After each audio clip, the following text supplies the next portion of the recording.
오늘 사건 상황실에 전해진 화제의 뉴스입니다. 국제공항에서 특이한 모습으로 운전하는 택시기사들이 포착됐습니다. 부산 김해공항의 국내선 청사 앞 도로.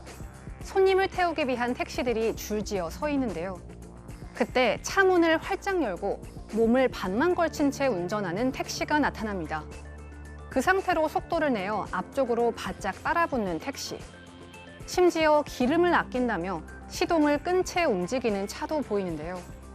알고 보니 이들은 택시 승차장에 줄이 길어서 조금씩 움직이기 귀찮다는 이유로 문을 열고 운전한 겁니다. 이에 시민들은 사고가 날 수 있다며 불안한 반응을 보였는데요. 결국 한국공항공사와 경찰은 합동 단속에 나설 예정입니다. 수액주사와 같은 효능을 지녔다고 하는 음료. 과연 효과가 있는 걸까요? 마시기만 하면 수액주사를 맞은 것처럼 피로회복에 도움을 준다며 인기를 끄는 한 음료. 군의관이 개발해 의대생도 마신다며 광고를 하는데요. 하지만 식약처에서 해당 약품을 조사한 결과 일반 스포츠 음료와 크게 다르지 않은 것으로 밝혀졌습니다. 이들은 광고와 포장지에 링거라는 문구를 넣어 마치 의약품인 것처럼 효능과 효과를 과장한 건데요.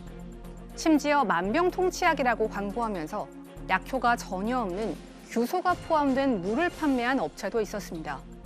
식약처는 허위 광고를 하고 불법 제품을 만든 업체들을 경찰에 고발할 계획이라고 밝혔습니다. 5.18 민주항쟁 당시 참혹했던 광경이 39년 만에 공개됐습니다. 쓰러진 시민 위로 쏟아지는 계엄군의 무자비한 공봉. 저항하던 시민은 머리채를 잡힌 채 끌려가는데요. 계엄군에 맞서기 위해 시민들이 무장을 시작합니다. 이 사진들은 5.18 광주 민주화운동 당시 보안사령부가 시위대를 처벌하기 위해 남긴 건데요.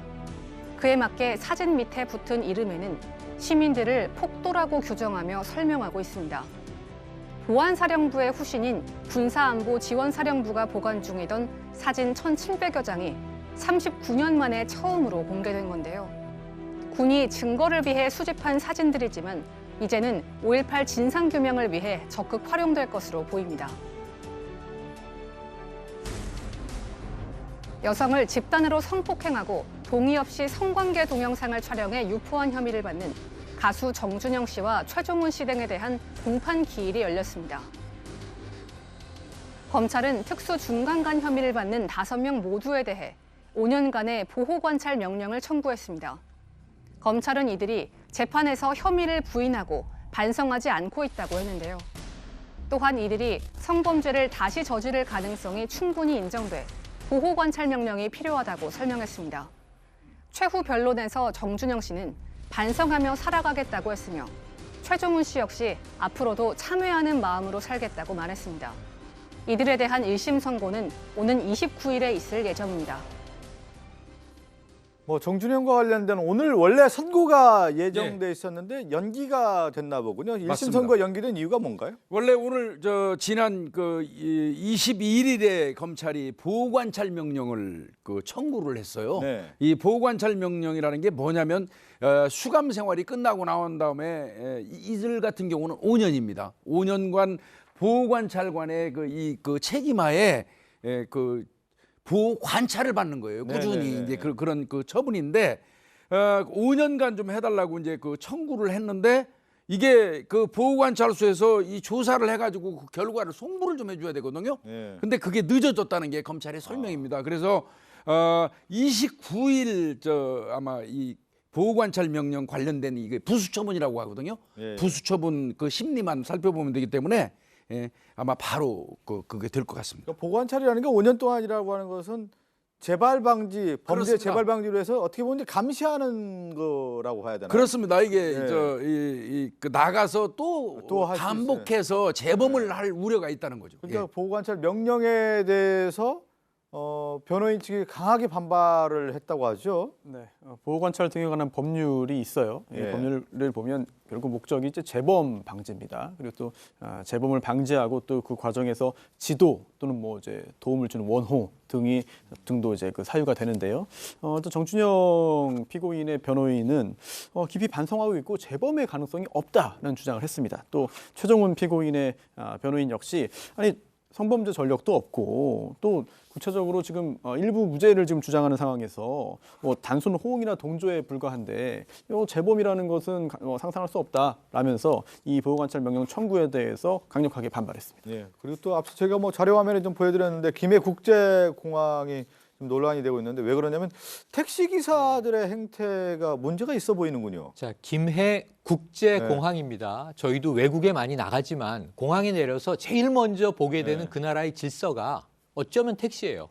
물론 지하철이 있으면 지하철로도 가고 리무진 버스로도 가지만 상당수 택시를 이용해서 숙소나 시내로 들어가는데 자, 외국인들이 부산과 경남을 많이 찾습니다. 관문입니다. 그런데 지금 보시다시피 택시가 굴러가는데 운전석 문이 열려 있어요. 발과 몸도 걸쳐 있습니다.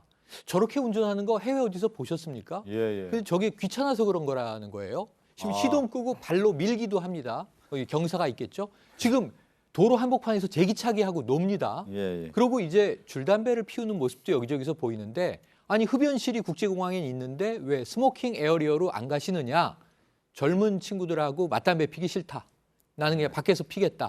예. 이게 선진국의 모습은 아니죠. 예. 조금 개선되기를 희망해 봅니다. 그러네요. 택시 운전사분들의 이제 행동 자체가 이제 논란이 됐던 여기에 대해서 그냥 뭐라고 할까 하나 뭐 경고라든가 뭐 벌금만 물려도 바로 방지가 될 것 같은데 그런 대책이 없었나 근데 뭐 보죠. 문 열고 탄다 그래가지고 뭐 그걸 뭘 할 수는 없는 거고요. 네. 결국 캠페인이 좀 필요한 거죠. 외국인들이 많이 보기 때문에 예. 지금 좀 불안하잖아요. 또 가속 운전도 많이 하고 또 기초 질서 준수 캠페인을 지금 하고 있다고 하니까 우리 기사분들 좀 조금만 좀 조심하면 좋을 것 같습니다. 그래요. 이 방송 보시면 자제하시면 될 것 같고 요즘에 눈이 다 있습니다. 그래서 저렇게 제보가 들어와서 논란이 됐다는 소식을 전해드렸고